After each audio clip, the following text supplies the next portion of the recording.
tiga hal yang akan menolong kita dalam menghadapi masalah dan problematika kehidupan kita, yang akan membantu kita dalam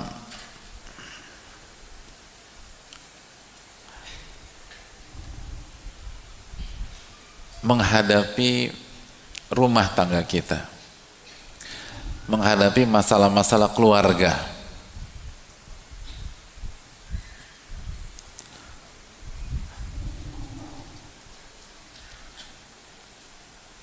Hadirin, punya masalah keluarga enggak hadirin? Saya sih nggak punya masalah keluarga Pak Ustadz, nggak punya masalah rumah tangga. Udah nikah? Belum. Gimana? Itu juga masalah hadirin, masalah jomblo. Bagi yang merasa punya masalah rumah tangga, tiga hal inilah solusinya.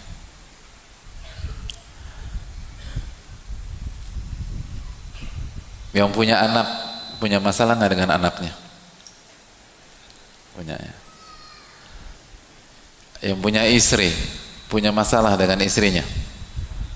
Hah? Punya masalah nggak jemaah? Hah? Enggak? Punya? Kelihatan dari muka-mukanya. Ini muka-muka banyak masalah. Tapi nggak usah baper hadirin. Kalau kita baper itu juga masalah, berarti masalah baper. Yang punya bisnis, punya dagangan, gimana penjualan lagi bagus nggak di bulan-bulan ini hadirin? Hah? Bagus ya? Banyak yang nggak bagus penjualan. Maka ini tiga solusinya.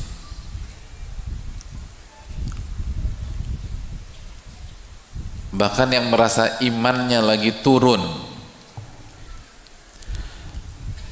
imannya lagi berkurang, ini tiga penolongnya. Dan yang membuat kita semakin penasaran dan semakin merasa butuh mendapatkan tiga penolong ini, karena tiga hal ini langsung disampaikan oleh Rasulullah sallallahu alaihi wasallam.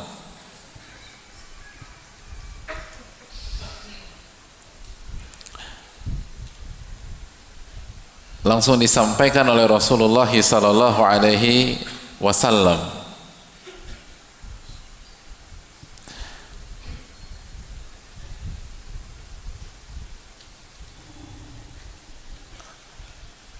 Dan Rasulullah SAW menjelaskan tiga hal ini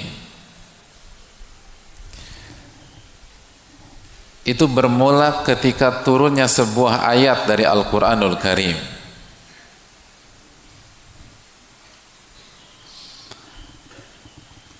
Dalam surat At-Taubah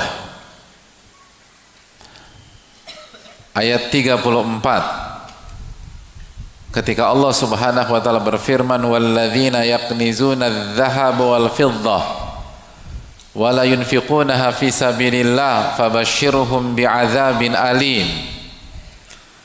Dan orang-orang yang menyimpan emas dan peraknya, orang-orang yang menyimpan hartanya, wa la yunfiqunaha fi sabilillah,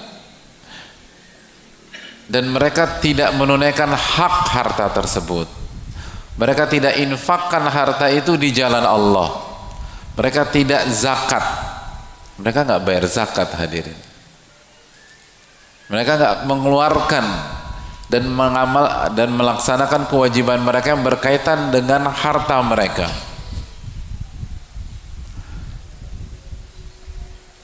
Maka Allah berfirman, fabashshirhum bi'adzabin alim,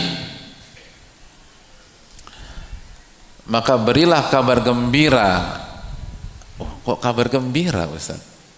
Itu yang Allah firmankan, fabashshirhum, maka berilah kabar gembira.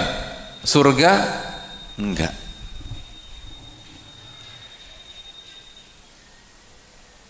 Berilah kabar gembira dengan azab yang sangat pedih. Na'udzubillah.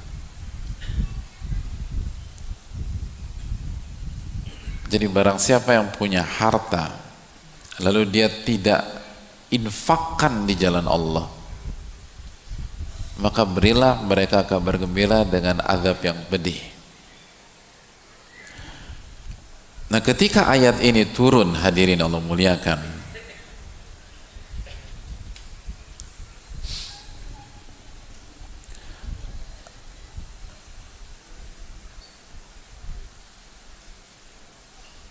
ketika ayat ini turun,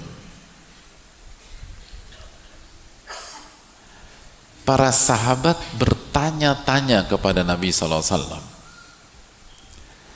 sebagaimana yang dibawakan oleh Thauban. Beliau menyampaikan bahwa ketika ayat itu turun, kunna ma'a Rasulillahi sallallahu alaihi wasallam, pada saat itu kita bersama Rasulullah sallallahu alaihi wasallam dalam sebuah safar.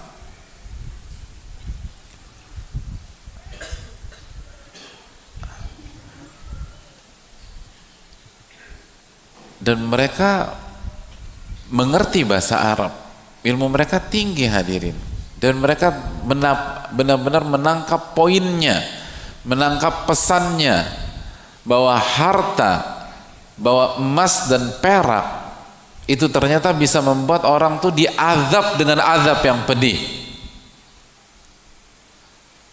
Maka fakta ini dalam surat At-Taubah ayat 34 ini membuat mereka memberanikan diri bertanya kepada Rasulullah SAW. Kata mereka, "Lau alimna ayyul mali khairun fanattakhidhuh." Atau ayyul mali khairun fanattakhidhahu. Andai saja kami mengetahui harta yang terbaik sehingga kami bisa mendapatkannya, kami bisa memilikinya, dan kami bisa menjaga diri kami dari siksa api neraka. Jadi mereka sadar bahwa punya uang, punya emas, punya perak itu bukan jaminan, bukan jaminan selamat dari azab Allah tabaraka wa ta'ala,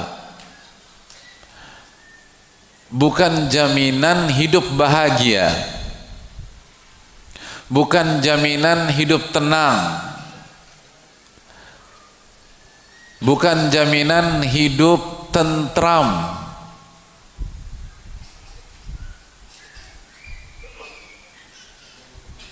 Mereka ngerti itu. Maka mereka menginginkan, kalau begitu harta apa yang paling baik, kata beliau, atau kata mereka, sehingga kami bisa memiliki harta itu, lalu bisa kami gunakan dan hidup kami tenang.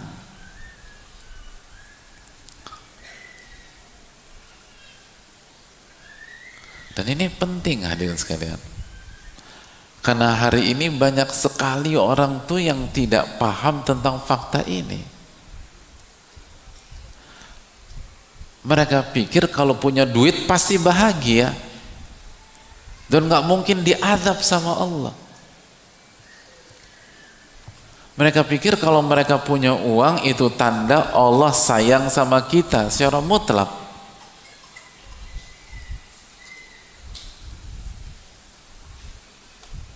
Mereka lupa firman Allah Subhanahu wa ta'ala dalam ayat ke-15 dan 16 dalam surat Al-Fajr. Allah berfirman, fa'ammal insan idza mabtalahu rabbuhu fa'akramahu wa na'amahu fayaqulu rabbi akraman. Adapun manusia, jika Allah Subhanahu wa ta'ala menguji dia, lihat garis bawahi, menguji dia, lalu Allah muliakan secara duniawi, Allah kasih nikmat-nikmat dunia, Allah kasih harta kepada dia. Maka dengan sederhananya dia bisa mengucapkan Rabbi akraman, Rabbku sedang memuliakan aku. Wa amma idza mabtalahu faqadara alaihi rizqahu fayaqulu Rabbi ahanan. Adapun jika dia diuji oleh Allah,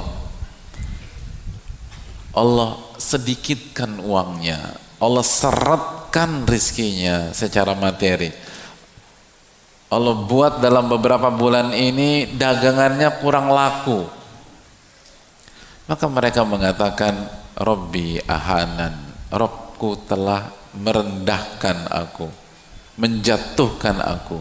Apa kata Allah Subhanahu wa taala, hadirin?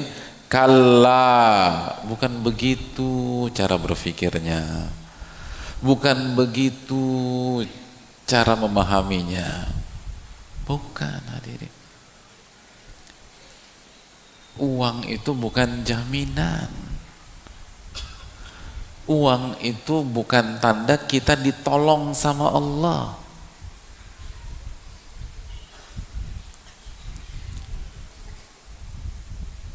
Kalau uang adalah tolak ukur, maka kesimpulannya Abu Jahal lebih mulia daripada Bilal radhiyallahu ta'ala. Fir'aun lebih tinggi daripada Nabi Musa alaihi salam. Bukan itu, hadirin.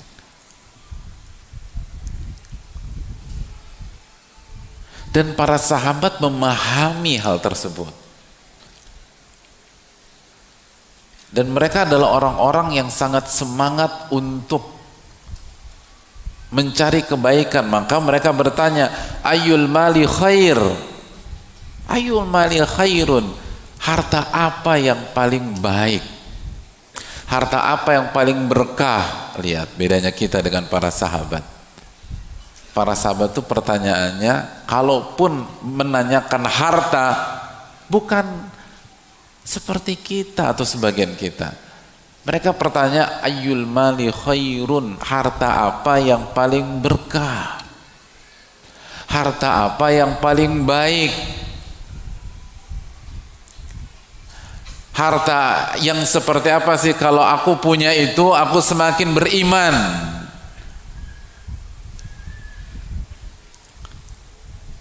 Coba hadirin, kalau kita pas pengen harta, pertanyaannya apa?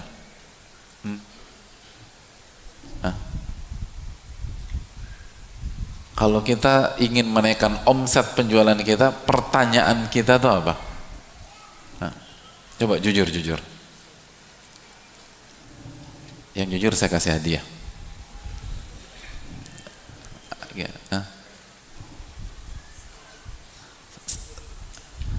Iya, strategi titik.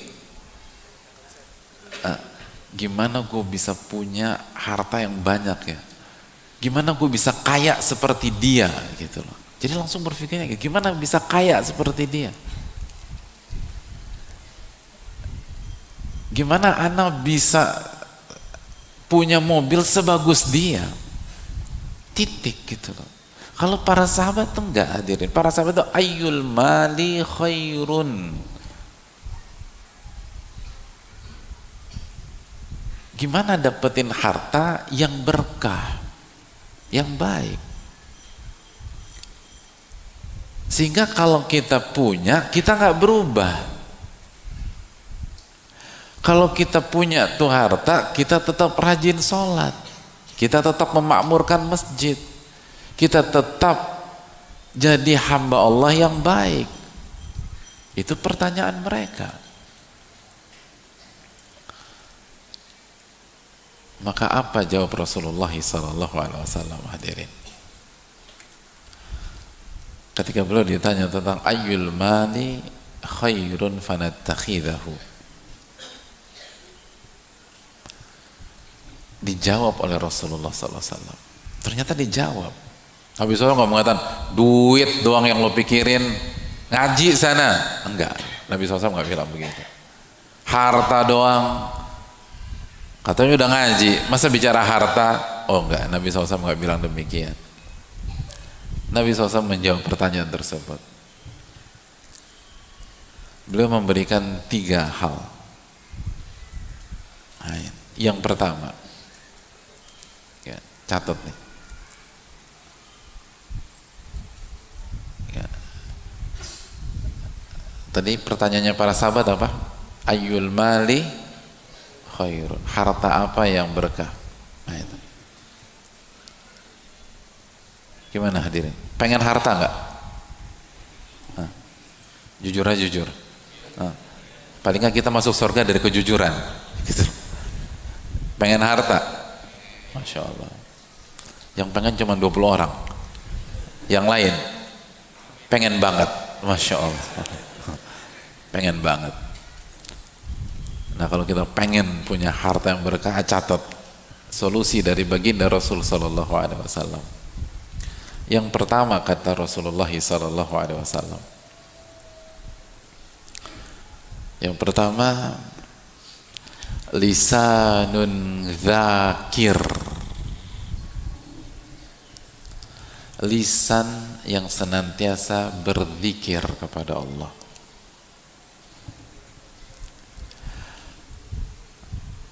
Yang kedua, wa qalbun syakir, hati yang senantiasa bersyukur kepada Allah. Yang ketiga, wa zaujatun mu'minatun tu'inu ala imanihi. Yang ketiga, istri yang beriman. Dalam riwayat, wa zaujatun salihatun tu'inu ala amri dinika wa dunyaka, yang menolong urusan agama kamu dan urusan duniawi kamu.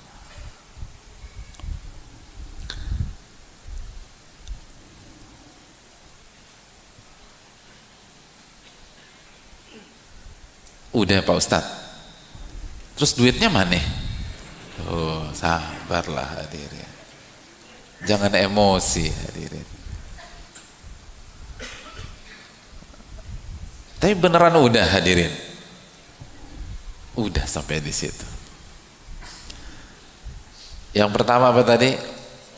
Lisanun dzakir. Yang kedua, qalbun syakir. Yang ketiga, zaujatun mu'minatun tu'inu ala imani, istri yang solehah, istri yang beriman, yang menolong kita agar tetap istiqomah dan beriman. Hadis ini dikeluarkan oleh Imam Tirmidzi. Allahu Akbar. Jadi pertanyaannya, duitnya mana Pak Ustadz? Gimana? Uangnya di mana hadirin? Ternyata nggak ada kata uang yang disebutkan Rasulullah SAW. Ya percuma dong Pak Ustadz. Oh enggak. Tadi katanya minta yang terbaik. Apa pertanyaan tadi? Ayul mali khairun, harta apa yang terbaik? Harta apa yang berkah? Ini harta yang berkah hadirin. Inilah harta terbaik. Lisanun dzakir wa qalbun syakir wa zaujatun mu'minah, dalam riwayat salihah. Masya Allah.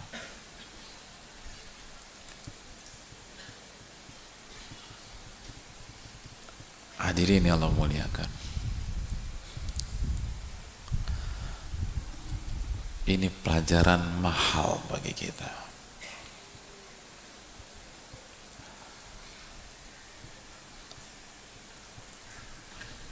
Jamaah, kalau ingin yang terbaik, ini yang terbaik.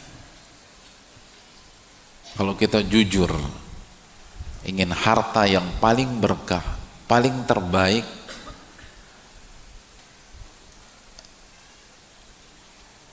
dan memberikan solusi dalam semua masalah kehidupan kita ini, hadirin.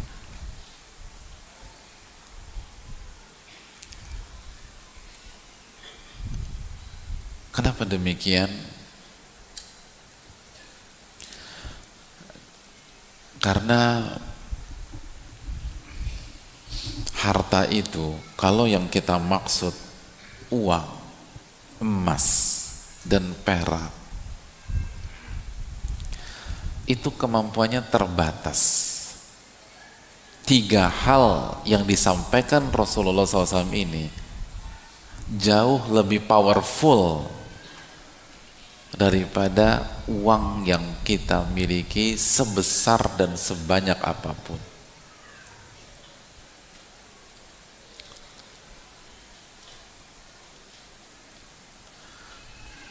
Hadirin yang Allah muliakan,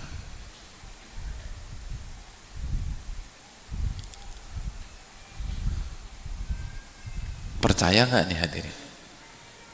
Jujur.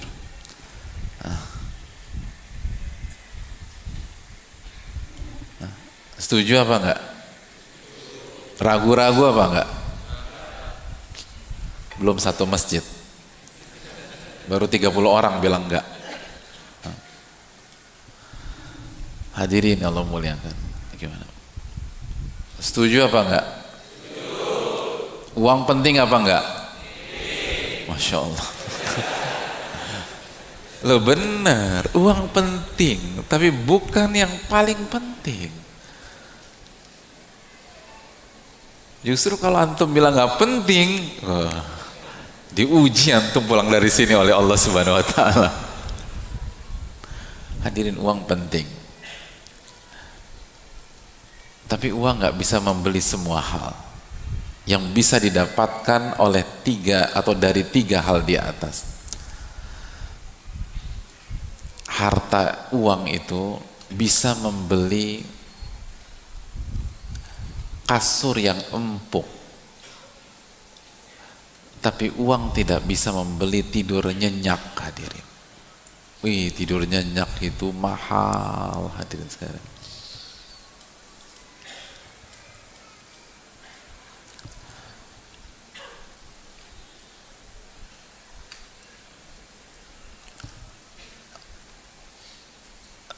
Saya kenal beberapa pihak,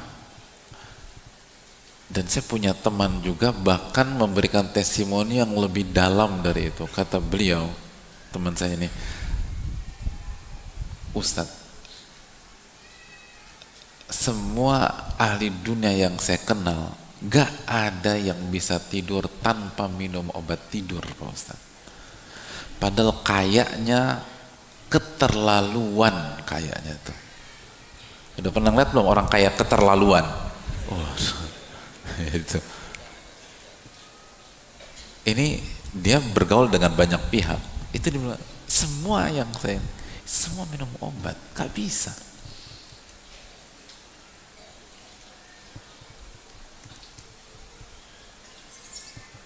Uang tuh bisa membeli rumah yang lapang, tapi uang tidak bisa membeli kelapangan hati dan jiwa kita. Nggak bisa. Tanah bisa dulu pakai uang, tapi kelapangan hati nggak bisa.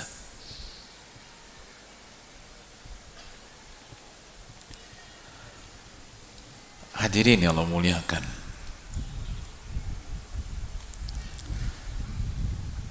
oleh karena itu Rasulullah SAW gak mungkin salah dalam memberikan arahan.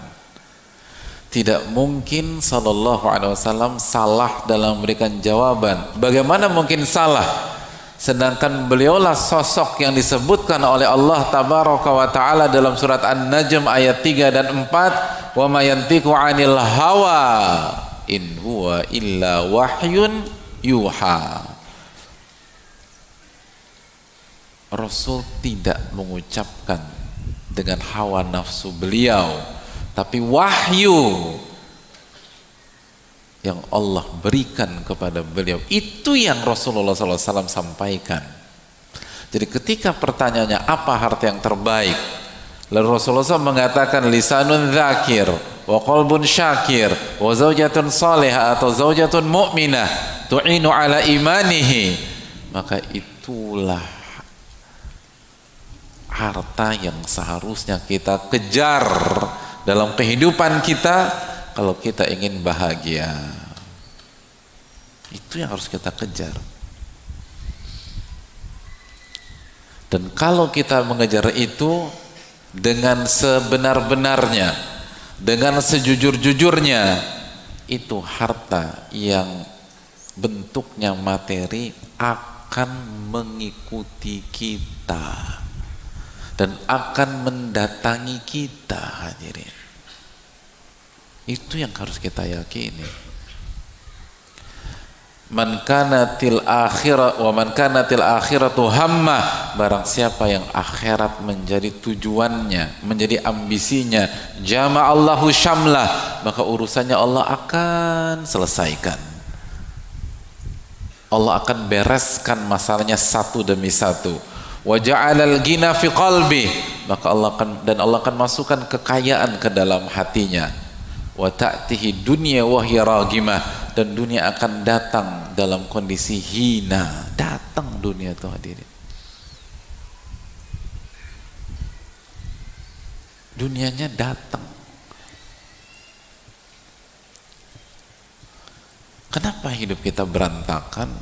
Karena kita lupa 3 hal ini. Kita lupa berzikir kepada Allah, kita lupa bersyukur kepada Allah, dan kita lupa mendidik istri kita agar menjadi istri yang solehah. Kita sibuk mencari harta, nggak dapat juga kadang-kadang. Hadirin yang Allah muliakan, ada sosok yang sangat menarik.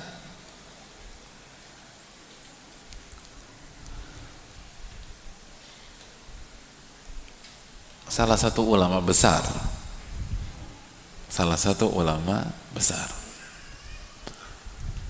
Yang hendaknya kita jadikan ibrah.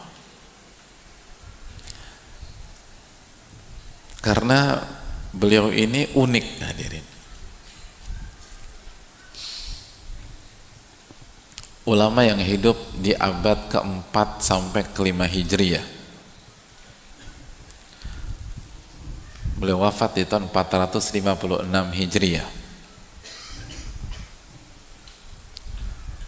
Beliau tinggal di Spanyol, hadirin. Siapa beliau? Siapa?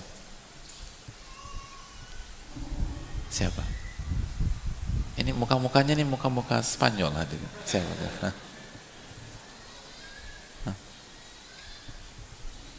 Siapa, hadirin? Saya kasih tahu namanya, antum sebutkan nama ininya ya. Saya sebutkan nama aslinya, antum sebutkan nama terkenalnya.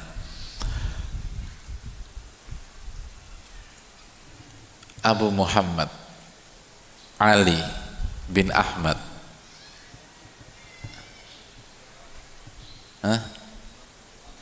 Imam Al-Qurtubi. Masya Allah. Salah, hadir. Kita kasih hadiah. Apa hadiah buat antum? Kasih hadiah, marfu. Karena berani, hadirin. Penuntut ilmu itu yang berani dulu. Salah urusan kedua. Masya Allah. Siapa? Imam Ibnu Hazm atau Ibnu Hajem? Masya Allah. Kalau dikasih parfum berarti benar, salah? Benar, barakallahu fikum. Al-Imam Ibnu Hazm. Hadirin, Imam Ibnu Hazm itu Tahu Ibnu Hazm? Hah? Enggak? Hah? Tetangga? Kalau tetangga cuman sama nama doang. Karena beliau sudah wafat tahun 500-an. Sebagaimana sudah tahun 500-an. Sebagaimana sudah kita sebutkan sebelumnya. Abad kelima, meninggal di tahun 456. Beliau itu komplit, hadirin. Komplit. Kalau orang sekarang bilang full package, paket komplit. Beliau punya semuanya, bisa dikatakan. Dalam kehidupan, beliau jenius beliau. Cukup belum? Beliau kaya, hadirin. Kaya sekali. Dan menariknya, beliau pun juga pernah merasakan hidup susah. Komplit nggak tuh? Pernah kaya, pernah susah juga. Beliau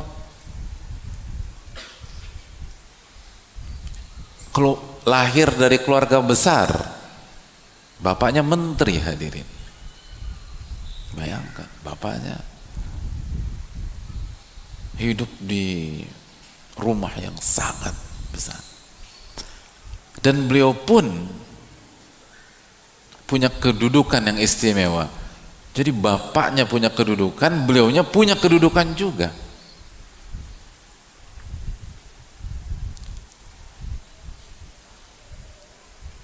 Dan beliau pun sangat mengerti wanita. Karena waktu kecil beliau hidup di lingkungan wanita. Makanya beliau pernah mengatakan, tidak ada satupun yang beliau ketahui ya, jadi tidak ada ulama atau sosok yang paling tahu wanita daripada saya, kata beliau. Tahu dari A sampai Z, dinamika ibu-ibu, beliau tahu. Komplit nggak tuh, jemaah? Hartarta tahta wanita, khatam. Khatam. Dan di waktu yang sama pernah susah juga. Itu luar biasa dia. Jenius.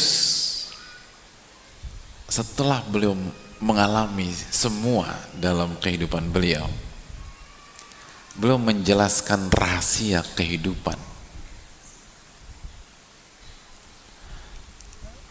Kata beliau,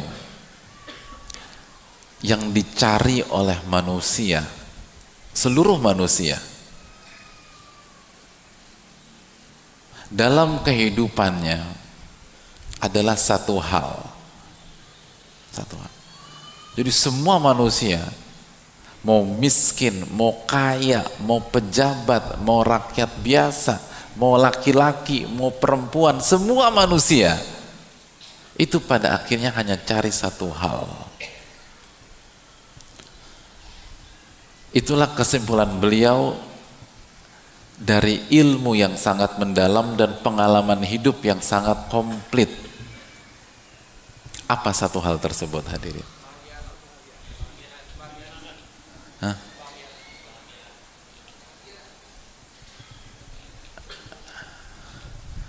Ini itu beliau sebutkan dalam kitab beliau Al-Akhlaq Was-Siyar. Apa? Ini modal nekat atau memang baca kitabnya, hadirin? Untuk memastikan saya butuh kata-kata beliau secara letterlock. Satu kata majemuk. Biar kita bisa membuktikan nih. Ini baca atau ilham hadirin? Hah?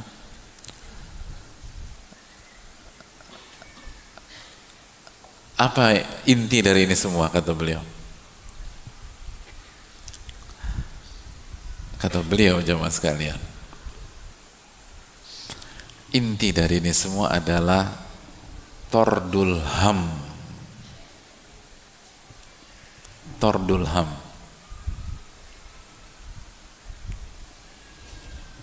Apa arti tordul ham? Menghindari kesedihan dan menolak kesedihan. Semua aktivitas kita, semua yang kita perjuangkan, kenapa kita kerja, kenapa sebagian kita milih jadi pegawai, kenapa sebagian kita milih dagang, kenapa sebagian kita memilih jadi pengusaha, masuk ke dunia UMKM, kenapa ada orang memilih jadi penuntut ilmu, kenapa orang memilih bidang yang lain. Intinya tordul ham, intinya adalah tidak mau hidup di dalam kesedihan. Yang dihindari oleh manusia adalah kesedihan.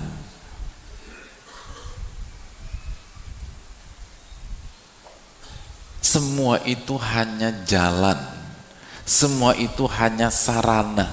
Intinya adalah tordul ham.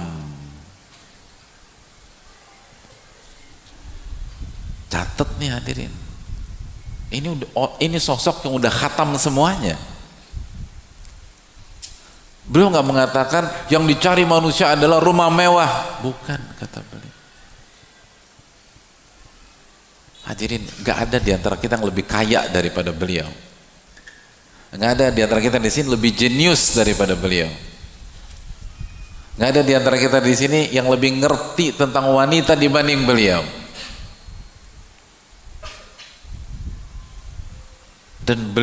Dan ketika kita hidup susah, pernah ngerasain hidup susah nggak hadirin? Kapan? Ya sekarang Pak Ustadz gitu. Beliau juga pernah hidup susah.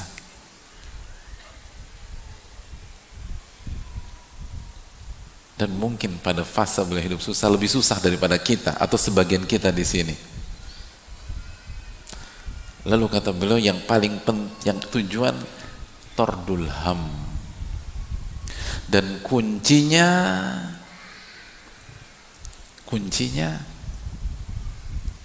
adalah iman dan amal soleh, zikrullah,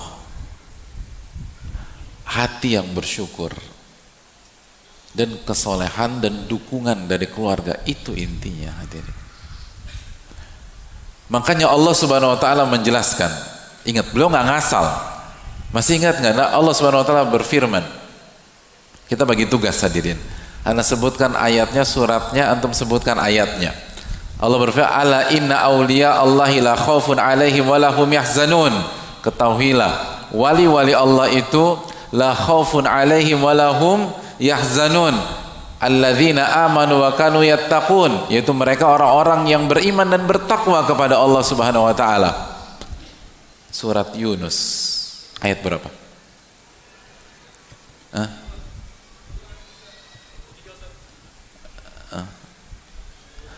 Hadirin, kalau berani satu lawan satu, jangan keroyokan, angkat tangan bilang. 63. Yang lain 62. Yang lain 62 dan 63 hadirin. 62 63. Jadi saya kasih parfum bagi 2. Loh kan setengah-setengah, nggak fair dong. Jawabannya 62 63, tapi nggak apa-apa, kita kasih lagi nih. Betul. Tadi siapa yang bilang 6? Tadi yang jawab tadi siapa? Coba angkat tangan tadi. Yang 62? 62, Masya Allah. Masya Allah.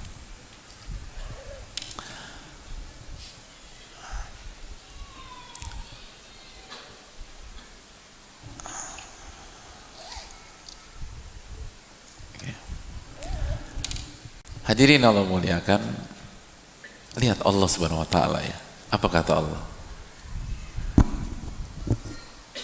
Ketika Allah Subhanahu wa taala menjelaskan tentang wali, tentang orang beriman, orang yang bertakwa, lalu Allah menjanjikan sesuatu untuk mereka. Allah janjikan apa dalam ayat ini? Harta yang berlimpah? Bukan. Kedudukan yang tinggi di masyarakat? Bukan. Allah janjikan la khaufun alaihim wala hum yahzanun. Mereka tidak akan hidup dengan rasa takut, paranoid dan kesedihan. Hadirin, catat baik-baik. Hanya orang-orang yang mengerti kehidupan yang paham ayat ini. Kalau banyak orang nggak tertarik dengar ayat ini karena nggak ada duitnya, nggak ada fulusnya, mereka nggak ngerti kehidupan. Hadirin, inti dari kehidupan itu hidup nggak sedih, itu tadi, hidup nggak takut. Hadirin, nggak takut. Itu yang dikatakan Ibnu Hazm. Makanya saya bilang Ibnu Hazm ini unik, luar biasa. Ini paket komplit. Jadi kalau beliau bicara tentang kehidupan, antum denger deh. Dia udah ngalamin semuanya beliau itu. Beda kalau kita yang dari lahir hidup miskin bicara tentang kekayaan. Bro, kekayaan tuh nggak penting. Ya orang akan ketawa. Ya lu karena nggak pernah kaya. Jadi cari justifikasi, cari alasan. Tapi kalau yang bicara kekayaan itu bukan inti dari segalanya. Terus kita lihat dia orang paling kaya di Rawalumbu, kan kita mikir ya, dia orang paling kaya. Dan dia bilang begini, pasti ada sesuatu. Ibnu Hazm rahimahullah ini level internasional, hadirin.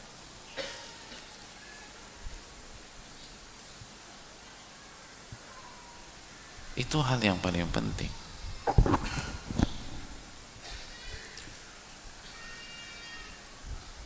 Hadirin, apa arti kekayaan kalau antum ketakutan? Artinya apa arti kekayaan kalau kita ketakutan? Kira-kira ada enak-enaknya nggak? Oh, nggak ada enak-enaknya, hadirin.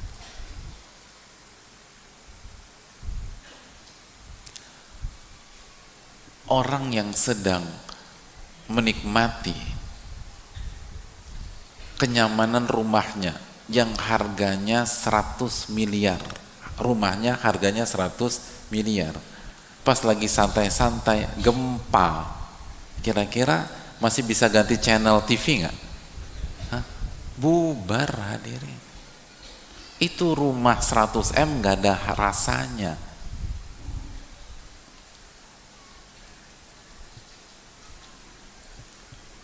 Gak ada rasanya.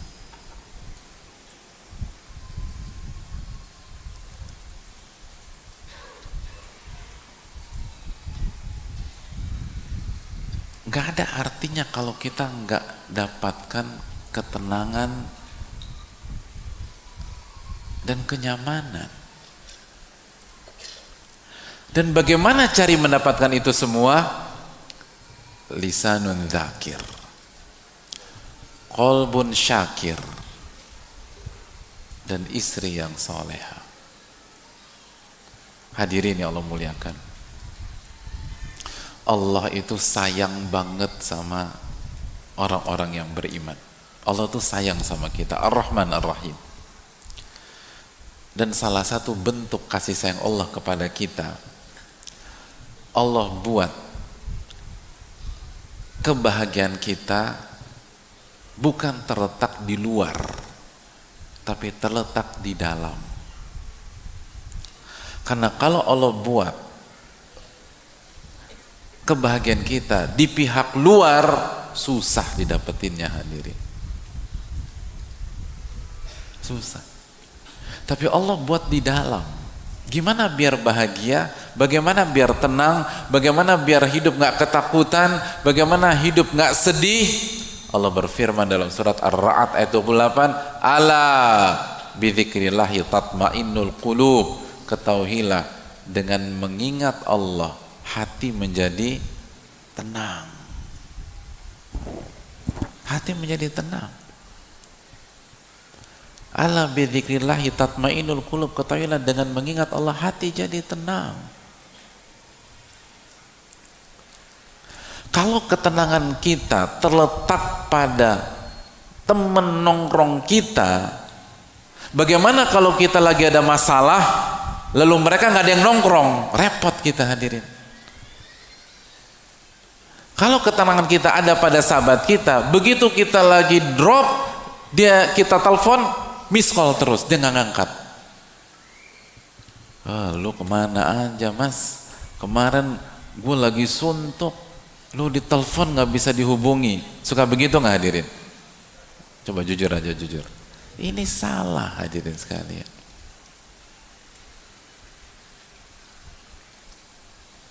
Allah jadikan ketenangan kita bukan terletak pada si A, bukan terletak pada si B, bukan terletak pada si C.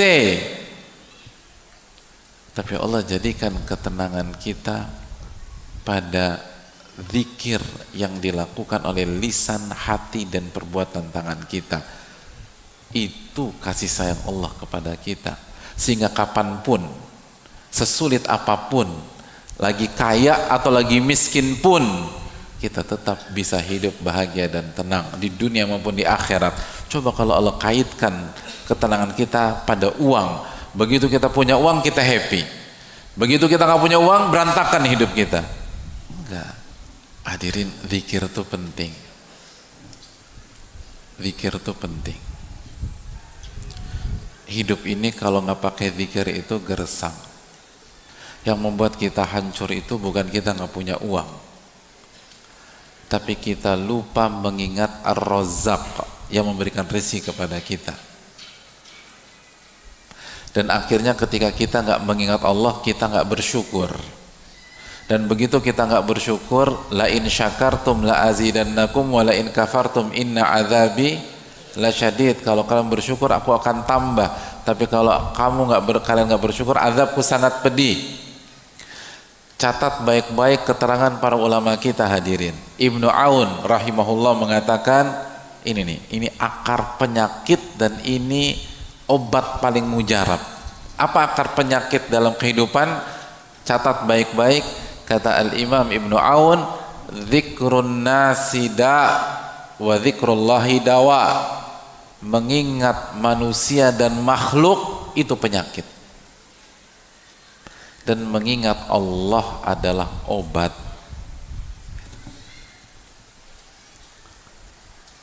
Mengingat manusia dan makhluk itu penyakit.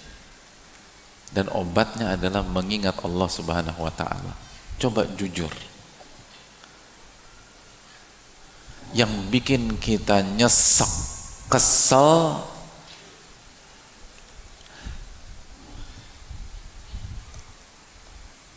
karena kita dizolimi, atau karena hati kita selalu mengingat orang yang zolimin kita. Gimana hadirin? Yang bikin kita nyesek itu apa? Sebatas kita dizolimi, atau karena kita ingatnya selalu ke pihak yang zolimi kita? Gimana? Sebatas kita dizolimi oleh orang, mampu membuat kita nyesek apa tidak?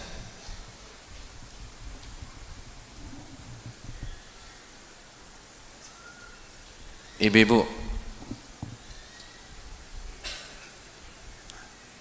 suami suka bikin ibu kecewa nggak? Masya Allah. Masya Allah. Masya Allah. Tenang, tenang. Sebenarnya yang bikin kita kecewa, yang bikin kita nangis, karena suami kita menzalimi kita, atau karena kita lupa sama Allah pada saat suami kita zalimi kita. Bu, ibu-ibu, yang bilang sering tadi siapa? Udah pulang Pak Ustadz. Udah pulang. Hadirin, yang buat kita nyesek itu bukan sebuah objek, bukan sebuah kondisi, bukan takdir Allah Subhanahu wa ta'ala. Tapi yang membuat kita hancur adalah pada saat itu terjadi kita lupa sama Allah. Kita lupa sama Allah.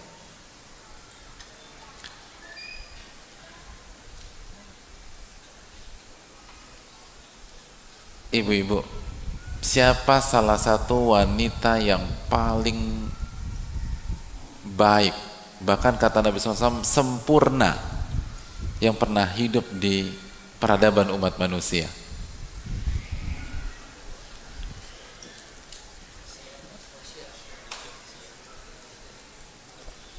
Pernah dengarkah kita tentang sosok yang bernama Asia? Ibu-ibu pernah dengar Asia? Oke. Saya ingin tanya sama ibu-ibu sekalian, Asia itu suaminya zolim apa enggak? Zoliman mana? Suaminya Asia atau suami ibu-ibu? Loh, jawab loh ibu-ibu. Hah, Bu?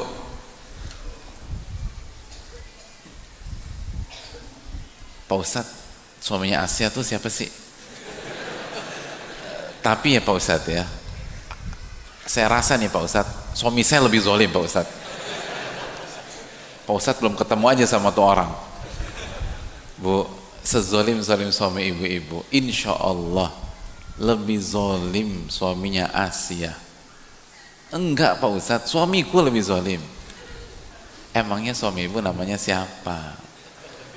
Suami ibu kan namanya masih masa nama.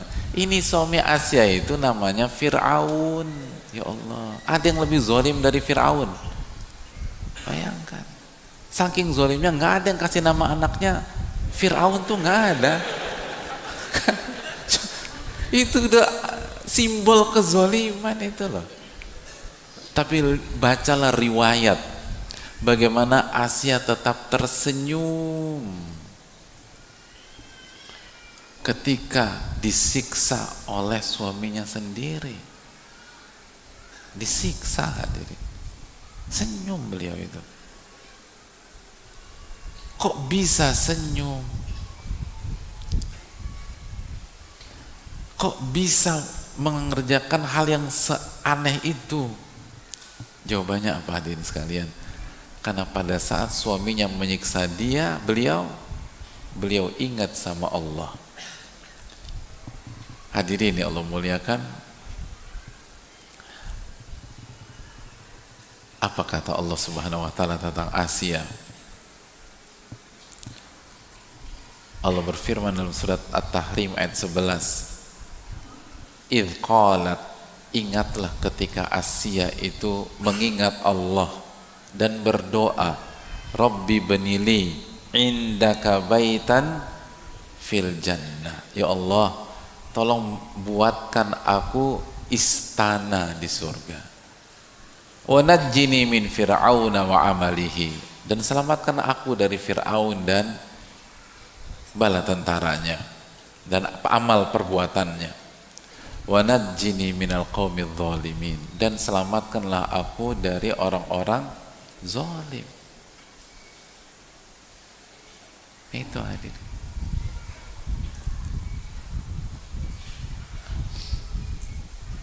Siapa yang hidupnya lagi susah hadirin sekalian? Masya Allah, nggak ada. Siapa yang hidupnya lagi susah tapi nggak ngaku, hadirin? Alhamdulillah nggak ada juga. Sesusah-susah hidup kita sekarang, mana yang lebih susah, hidup kita atau Bilal bin Rabah?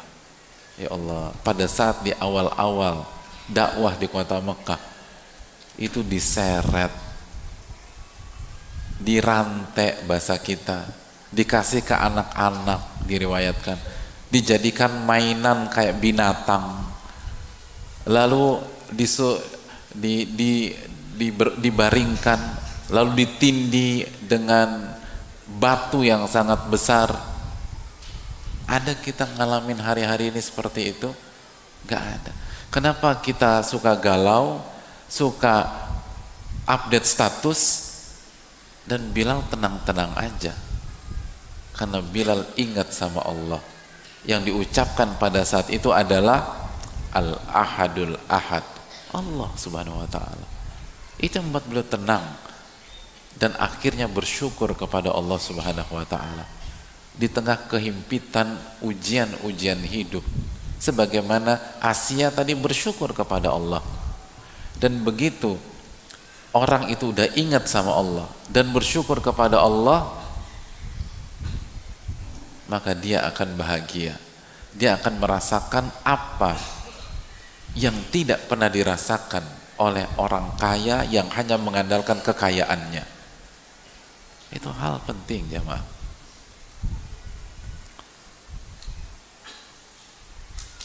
Hadirin, kekayaan itu konsepnya itu kan, kekayaan itu bukan angka tapi rasa. Itu kaya atau tidaknya kita bukan berkaitan dengan angka di tabungan kita atau angka di celengan kita, tapi kaya atau tidaknya kita itu berkaitan dengan rasa yang kita alami dalam dada kita. Nabi kita SAW bersabda, laisal gina an kathratil arad, innamal gina gina nafas, atau kama qala. Kekayaan itu bukan kekayaan aset atau harta. Kaya itu bukan pada saat Anda banyak harta dan aset, tapi kekayaan adalah kekayaan jiwa, kekayaan hati. Dan kapan kita kaya hati? Pada saat kita ingat kepada Allah, lalu orientasi kita menuju akhirat. Dan pada saat itu kata Nabi SAW, wa ja'alal ghina fi qalbihi, Allah akan masukkan kekayaan ke dalam hatinya.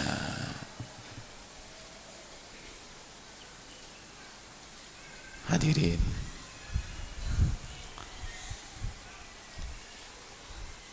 banyak orang itu gak kaya tapi dia merasa mendapatkan apa yang gak pernah dimiliki orang. Makanya kan ulama dulu mengatakan apa? Sampai ulama sekarang, ulama kita mengatakan ahlu dunia, ahli dunia itu yakhrujuna minad dunia, mereka keluar dari dunia tanpa pernah merasakan yang paling nikmat dari dunia. Allahu Akbar. Jadi ahli dunia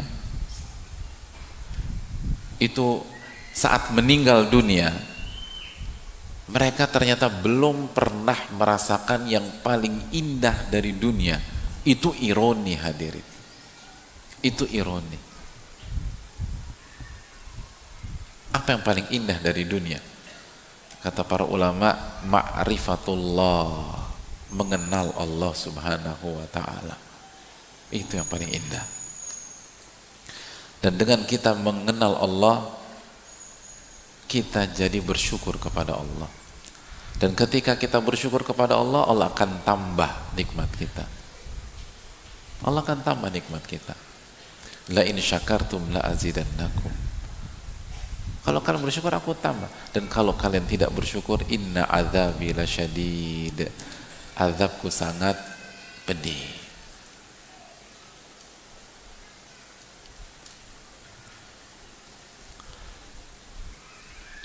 Hadirin Allah muliakan. maka jangan lupa berzikir kepada Allah dan jangan lupa bersyukur kepada Allah. Dan yang terakhir hadirin sekalian, manusia itu lemah, suka jatuh, suka tergelincir. Maka kita butuh pendamping, hadirin.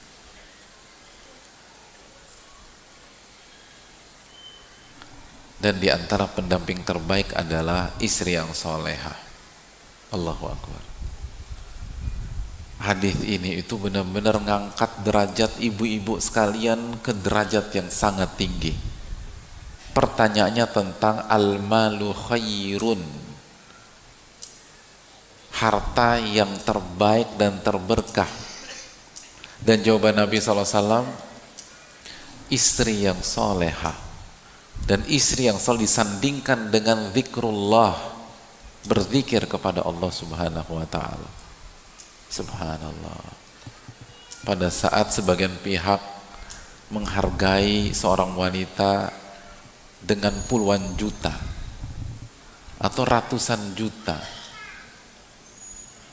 Nabi sallallahu alaihi wasallam mengatakan wanita itu di atas itu semua. Itulah yang terbaik, wanita soleha. Oleh karena itu ibu-ibu sekalian, peran ibu-ibu sangat vital. Jadilah wanita soleha. Jadilah wanita-wanita atau istri-istri yang benar-benar membantu suaminya. Makanya dalam riwayat, tu'inuhu ala amri dinika wa dunyaka. Istri itu tugasnya adalah membantu suami dalam urusan agama dan urusan dunia. Urusan agama dan urusan dunia.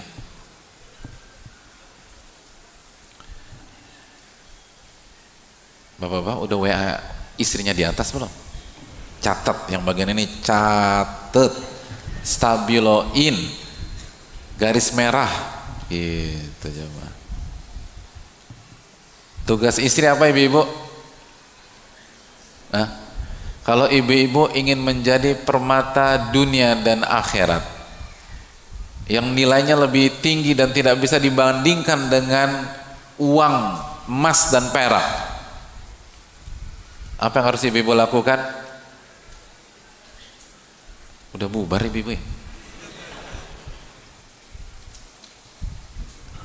Yang harus dilakukan adalah perbaiki kesolehan dan bantu suami kita dalam masalah agama dan dunia. Gitu. Bantu dalam masalah agama dan dunia. Sebagian para ulama mengatakan pernikahan itu adalah ta'awun 'alal birri wa taqwa. Rumah tangga itu adalah sistem tolong menolong di atas kebaikan dan ketakwaan, bukan saling menyalahkan, bukan saling ributan hak, bukan saling ngedumel, tapi rumah tangga adalah saling tolong menolong di atas kebaikan dan ketakwaan. Itu yang harus dicatat. Tugas istri yang soleha adalah bantu keimanan suami kita, bantu ketakwaan suami kita. Jangan sibuk nuntut hak ibu-ibu. Ibu-ibu sekalian, kalau ibu-ibu mentalnya nuntut hak, itu sama saja menurunkan kualitas dan nilai ibu-ibu sekalian. Dan gak perlu ngaji kalau mental kita sebatas nuntut hak kita. Bedanya orang beriman, bedanya orang beriman dengan ahli dunia itu apa? Orang beriman itu fokus pada kewajiban, karena dia beriman Allah yang akan kasih hak dia, dan Allah gak mungkin zolimi dia. Tapi orang-orang yang jauh dari Allah, dia nggak yakin Allah mampu memberikan haknya secara total. Jadi dia repot menuntut hak tersebut, dan hasilnya berantakan karena akhirnya tugas-tugasnya tidak terpenuhi dan haknya pun juga nggak dikasih sama orang. Jadi fokuslah dalam menuntut ilmu sehingga kita tahu apa kewajiban kita, dan dengan demikian Allah akan memberikan hak-hak kita. Ini yang bisa disampaikan pada kesempatan kali ini. Hadirin sekalian, ingat sama Allah, dan lalu dengan ingat itu kita akan bersyukur kepada Allah, dan didiklah istri kita dengan baik. Hadirin sekalian, dan bagi wanita yang belum menikah, persiapkan diri kita untuk menjadi istri yang soleha, dan ingat tujuan atau tugas besar kita adalah mendukung suami kita agar dia bisa bertakwa, dia bisa beriman, dan akhirnya terwujudlah keluarga sakinah, mawaddah warahmah. Ini yang bisa disampaikan. Jazakallahu khairan. Kita buka sedikit waktu untuk sesi tanya jawab. Wassallallahu ala nabiyina Muhammad. Syukran.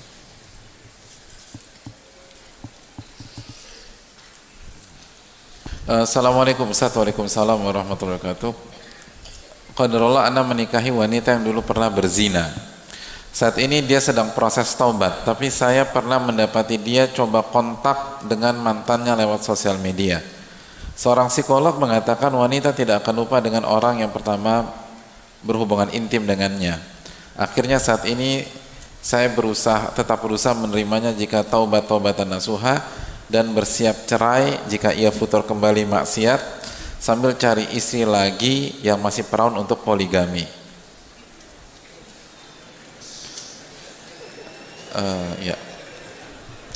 Terima kasih jazakallahu khairan pertanyaannya. Hadirin Allah muliakan, yang pertama, kenapa, artinya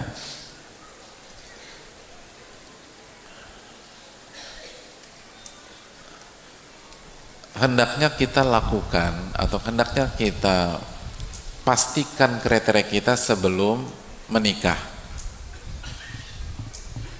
Kalau kita sudah menikah,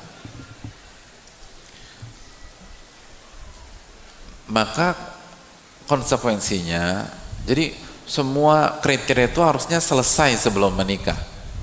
Semua kriteria itu tuh harusnya selesai sebelum menikah.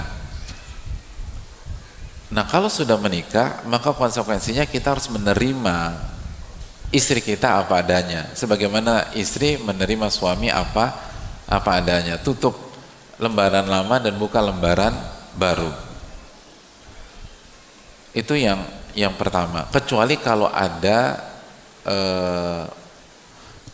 ketidakamanatan, kita udah berusaha menetapkan kriteria, ternyata dia bohong dan baru ketahuan setelah menikah. Itu pembahasan lain. Dan bisa jadi kasus seperti itu, sebagian kasusnya bisa ke berpisah, khususnya masalah-masalah yang prinsip karena dibohongi dan tidak sesuai dengan fakta. Itu poin yang pertama. Poin yang kedua, ketika istri kita mencoba mengkontak mantannya lewat sosmed, hendaknya kita cegah dan kita ingatkan untuk senantiasa bertakwa kepada Allah. Adapun sebagian pihak yang mengatakan wanita tidak lupa dengan orang pertama dia berhubungan intim, hadirin Allah muliakan,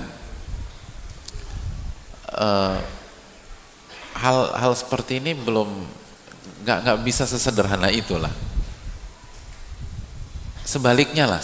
Emangnya laki-laki lupa gitu dengan siapa pertama dia berhubungan intim? Kan tapi kalau mungkin ada penekanan, hadirin, Nabi kita SAW itu menikah dengan nama-nama besar yang merupakan ibunda kita. Yang gadis kan cuma Aisyah radhiyallahu ta'ala. Berarti kan yang lain istri-istri Nabi SAW itu hubungan pertamanya bukan dengan beliau sallallahu alaihi wasallam. Namun kalau kedua belah pihak komit untuk bertakwa, komit untuk beriman, dan komit untuk menutup semua lembaran lama, maka insya Allah Allah akan tolong. Allah akan tolong. Allah akan tolong. Lalu jika dia bersikap anak tetap berusaha menerimanya jika taubat dan bersiap cerai jika ia futur, masalahnya nggak sesimpel itu kok. Tugas kita tuh mendidik, hadirin. Ku anfusakum wa ahlikum naro. Jagalah diri kalian, keluarga kalian dari siksa api neraka. Jagalah diri kalian dan keluarga kalian dari siksa api neraka. Jadi ini bukan tentang menerima atau bersiap cerai, tapi butuh waktu untuk mendidik. Butuh waktu untuk mendidik. Apalagi kalau ada kekeliruan dari kita. Contoh, kita kan hadirin, kita nih hidup real lah di Jabotabek misalnya. Dan kita tahu pergaulan di Jabotabek itu seperti apa. Artinya ketika kita memilih sosok pasangan dari masyarakat umum dan calon kita misalnya baru taubat 1-2 tahun yang lalu, alias dia punya background lah sebagai anak atau orang yang bergaul di Jabotabek, maka kita harus siap dengan semua konsekuensi gitu loh. Dan kita harus siap dengan the worst case skenario, skenario terburuk dari backgroundnya gitu loh. Kalau kita nggak mau ke arah sana, ya jangan nyari yang dari lingkungan ini, cari yang benar-benar steril dan seterusnya. Nah, sebagian kita hanya mau enaknya aja gitu loh. Nggak ada laki-laki sempurna, nggak ada perempuan sempurna. Itu yang harus kita camkan. Kalau kita ingin pokoknya aku tuh orang yang sangat cemburu, nggak terima segala macam, ya udah cari yang sesuai dengan kriteria Anda. Lalu yang terakhir, poligami memang ada tentu saja, dan itu salah solusi. Tapi hati-hati masuk ke ranah ini, karena ini nggak mudah, hadirin sekalian. Ini butuh ketakwaan, butuh keimanan, dan butuh kemampuan memimpin yang luar biasa. Adapun sebatas tidak puas dengan istri, lalu menjadikan ini pelarian, dikhawatirkan akan ada masalah. Makanya sebagian guru-guru kami, sebagian masyaikh itu sampai mengatakan begini, man sasan nisaa sasan nasa. Barang siapa yang bisa memanage wanita, dia bisa memanage masyarakat. Ngerti nggak maksudnya? Nggak? Belum pernah nikah? Barang siapa yang bisa mengatur wanita-wanita, maka dia punya kemampuan untuk mengatur masyarakat lebih luas. Karena mengatur wanita tuh nggak mudah, hadirin. Sangat sulit. Nah, kalau satu saja kita nggak bisa mengatur, hati-hati dengan dua, itu nggak mudah. Jadi jangan sampai menyelesaikan masalah dengan masalah yang lebih besar. Itu pelik. Makanya terakhir saya ingin sampaikan, coba jujur dulu sama diri kita. Itu yang pertama. Perbaiki diri kita. Wa ma asabakum min musibatin fa bima kasabat aydikum. Apapun yang menimpa kita pasti ada faktor dosa-dosa kita. Surat Asy-Syura 30. Kenapa istri kita begini nih? Apa dosa saya? Jangan langsung meletakkan istri kita di kursi pesakitan dan kita jadi pihak yang benar semua. Jangan seperti itu juga. Oke, dia salah, tapi apakah kita juga bersih dari A sampai Z? Apakah kita nggak punya masa lalu? Apakah kita nggak punya skandal dulu? Apakah kita nggak punya kekhilafan? Bisa jadi itulah balasan dari kekhilafan kita masa lalu. Yang kita pikir sudah clear, tidak. Rob kita kan nggak pernah lupa, hadirin. Coba evaluasi diri kita. Terus yang berikutnya, ngerti nggak kita konsep pernikahan? Salah satu hal yang dilupakan banyak orang dalam konsep pernikahan apa? Kata para ulama fikih, bahwa pernikahan bukan hanya tentang suka, tapi tentang kebutuhan. Makanya para ulama fikih, di antaranya Ibnu Ruslan dalam kitab Az-Zubad, beliau mengatakan sunnah li muhtajin mutikin lil uhab nikahu bikrin dzati dinin wa nasab. Nikah itu disunahkan bagi yang butuh, dan mampu. Maka menikah sangat berkaitan dengan kebutuhan. Kita pastikan dulu kita mengerti kebutuhan kita, baru setelah itu kita cari yang kriterianya sesuai dengan kebutuhan kita. Bukan sesimpel itu. Banyak orang nggak berpikir ke sana. Makanya kita tahu bersama kenapa Jabir menikahi janda. Nabi SAW mengatakan halan bikran tula'ibu hawa tula'ibu. Kenapa nggak nikahin gadis? Anda bisa bermain dengan dia bisa bermain dengan kamu. Kenapa nggak gadis? Apa kata Jabir? Saya punya adik perempuan yang kecil-kecil. Lihat, beliau tahu kebutuhan. Untuk mengetahui kebutuhan, kita harus evaluasi diri. Kebutuhan kita apa sih? Oh, saya butuh ini. Lalu kita cari.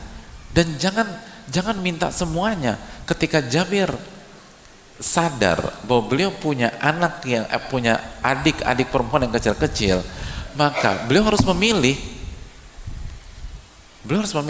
antara gadis dengan segala keistimewaannya, namun biasanya lebih muda dan tidak bisa mengemong atau merawat adik-adik perempuannya, atau milih janda yang beliau punya background, mungkin tidak semudah gadis, tapi dia bisa megangin ini dengan pengalamannya. Maka Jabir milih janda. Jadi ini menunjukkan bahwa pernikahan butuh kejujuran dan butuh mengerti apa yang kita butuhkan. Jangan kecewa nikah, nanti kecewa nikah lagi, nggak akan selesai. Dan Allah nanti nggak ridho sama kita. Dan akhirnya kita jadi contoh buruk di lingkungan, bukan hanya kepada kita, tapi kepada yang lain.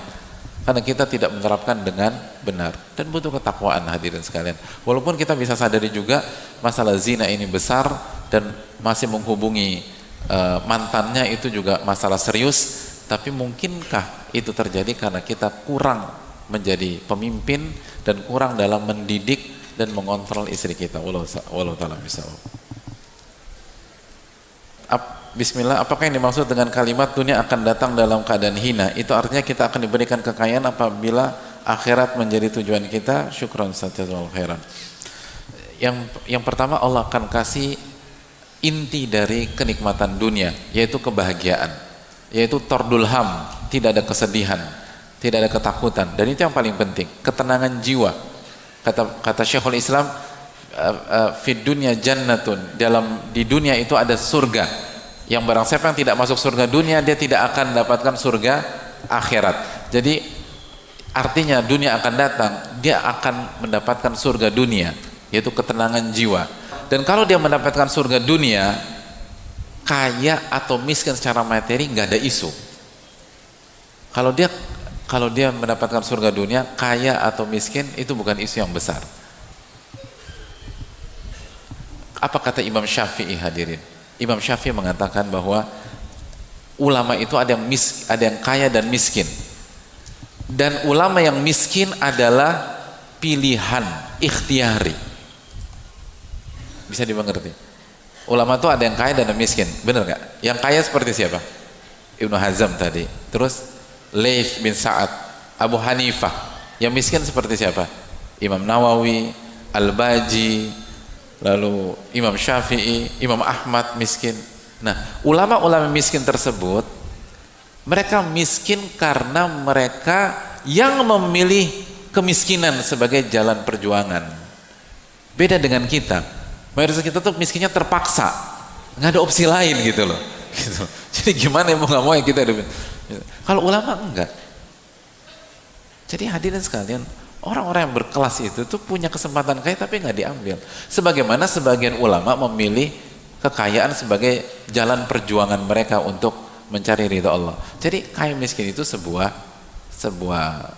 jalan, sebuah sarana, bukan sebuah substansi. Jadi itu yang pertama. Yang kedua, dan bisa jadi Allah akan kayakan. secara materi. Dan pada saat itu opsinya apakah kita memilih jalan itu atau kita tolak jalan tersebut. Gitu. Imam Ahmad menolak, tapi seperti Laits, seperti Ibnu Mubarak dan seterusnya kaya. Dan nggak usah jauh-jauh. Abu Bakar kaya atau miskin? Kaya. Itu hal yang biasa dalam kehidupan kita. Para nabi ada yang kaya, ada yang miskin. Sahabat ada yang kaya, ada yang miskin. Lalu ulama ada yang kaya, ada yang miskin. Bukan itu intinya. Wallahu ta'ala misal. Ustaz, saya sering merasa ketakutan, kekhawatiran akan masa depan, khawatir terhadap kekurangan harta. Apakah ketakutan saya itu salah dan bagaimana cara mengatasinya? Terima kasih, jazakallahu khairan. Iya, salah. Salah hadirin sekalian. Itu karena kita lupa berzikir kepada Allah. Kita lupa mengingat bahwa Allah Ar-Razzaq. Dan Allah kita lupa mengingat bahwa Allah menjanjikan penjagaan kalau kita menjaga hak Allah. Ihfadillaha yahfadka. Jagalah hak Allah, insya Allah akan jaga Anda. Kita lupa mengingat bahwa Allah menjanjikan pertolongan kalau kita menolong agamanya. Intan surullah yansurkum. Jika kalian menolong agama Allah, Allah akan tolong kalian. Kita lupa mengingat bahwa Allah pernah berfirman dalam Al-Quran, wa man yattaqillah yaj'al lahu makhraja wa yarzuqhu min haitsu la yahtasib. Barang siapa yang bertakwa kepada Allah, Allah akan berikan jalan keluar dan rezeki dari arah yang tidak ia duga-duga. Itu masalahnya bukan ketika kita lagi susah, masalahnya kita lupa sama Allah dan gak ingat sama Allah Subhanahu wa ta'ala. Bismillah, wanita saleh yang seperti apa yang menolong dunia ke suami? Contoh bantuannya seperti apa Ustaz, jazakallahu khairan? Contohnya Khadijah hadirin, yang mendukung dakwah Nabi SAW dengan ini gitu. Kalau gak punya uang gimana? Hadirin, senyum tulus kita itu ngebantu suami kita pada saat ia pulang ke rumah lagi capek, lagi letih dan seterusnya. Benar nggak bapak-bapak? Dalam banget loh antum bilang betulnya tuh bener-bener dari hati gitu. Itu benar, nggak usah ribet-ribet deh. Senyum, lalu tawarkan mau minum apa, mau makan apa. Makanya ada anekdot gitu lah. Kenapa banyak laki-laki kalau lagi ada masalah lembur jarang langsung pulang ke rumah, perginya ke tempat makan atau ke sebuah. Karena kalau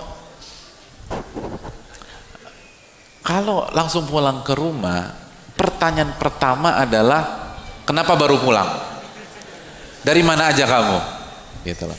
Tapi kalau ke restoran atau ke klub, pertanyaan-pertanyaan apa? Mau makan apa pak? Pakai jempol lagi, mau makan apa pak? Gitu. Pernah antum ke restoran, pertanyaannya kenapa baru datang ke sini? Pulang kita keluar ke tempat parkir cari makanan lain. Gak ada yang nanya kenapa baru datang. Gitu. Selamat pagi, selamat malam pak. Gitu loh. Terus kita punya menu spesial nih pak. Gitu loh. Punya menu spesial. Gitu loh. Kalau ke rumah malam-malam ada makan apa? Umi udah habis gitu lah. 10 menit lagi aku kasih kucing tadi. Udah nggak ada. Gimana? Itu hal duniawi itu ngebantu banget, sangat ngebantu. Ini hidup bukan tentang harta hadirin, seringkali. Wallahu ta'ala, saya rasa cukup, sudah jam segini. Jazakallahu khairan. Terima kasih banyak atas atensi dan perhatian. Semoga Allah memberikan taufik kepada kita semua. Semoga kita mendapatkan ilmu nafi dan semoga Allah memberkahi masjid ini dan menjaganya agar selalu makmur di atas Al-Quranul Karim dan sunnah Nabi SAW dan di atas konsepnya para sahabat radhiyallahu ta'ala anhum dan para ulama kita. Semoga Allah terima amal ibadah kita. Subhanakallahumma wa bihamdika, la ilaha illa anta, astaghfiruka wa atubu ilaik. Assalamualaikum warahmatullahi wabarakatuh. Syukur.